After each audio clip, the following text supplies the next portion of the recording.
Paano lumipad? Lilipad. Okay.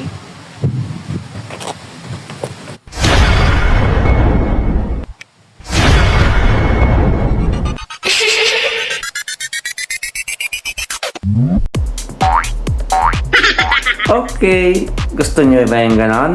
Yung ganong paglipad? Madali lang yon. So, unang-una, magandang araw sa inyong lahat. At maraming salamat nga pala sa pagsunod sa mga dati kong followers sa main account ko. Ito na nga pala yung bagong account. So, dito ko na ipagpapatuloy yung mga ginagawa ko. Buhay OFW, konting patawa at tutorial. So maraming salamat sa pagsuporta. So sa mga hindi pa nagpapalo ay niimbitahan ko kayo na makisaya naman dito sa aking page. Okay? Paano nga ba gawin yon? So tara, let's! Okay mga kahabi ko, ganito yung una nyong gagawin. Mag video shoot muna kayo ng blanco. At ang pangalawang kailangan natin ay yung akmang paglipad natin. At pagkatapos nito, mag-insert new project na tayo. Sa part na to, maiksing clip lang ang kailangan natin, kahapi ko. At pagkatapos nito, mag-overlay lang tayo. At pagkatapos natin mag-insert overlay, mag-remove na tayo ng background. Gumawa na nga pala ako ng video noon tungkol sa pag-remove ng background. At pagkatapos nga nito, ay kunin lang natin yung pinakamaiksing kailangan natin para sa paglipad video clip. At sa unang bahagi nga ng video, ay pindutin mo itong parang diamond na to. Lagyan natin nito base kung ilang movement yung gusto natin gawin. Tandaan nyo dito mga kahapi, laging sa pinakahulihang movement ng clip natin gagawin yung pag-a-adjust. Habang nakapointer tayo sa last part, i-zoom out na natin pataas palayo ang ating video. Yan, ganyan. Itapat lang natin ng maayos kung saan natin gustong ipwesto ang ating video. At sa pangalawang clip, dito na magsisimula yung ating pangalawang movement. Mula sa taas, hatakin lang natin pababa.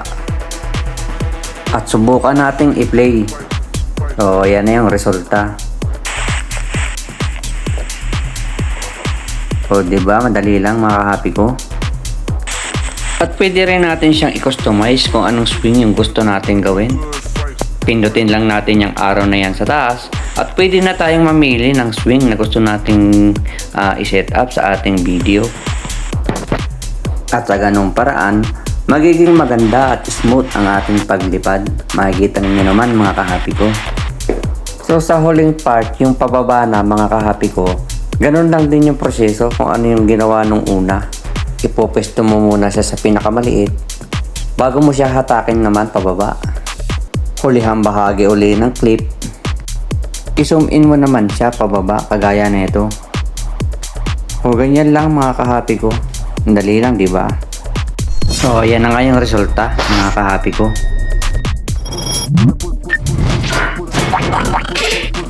Paano lumipad? Lilipad. Okay.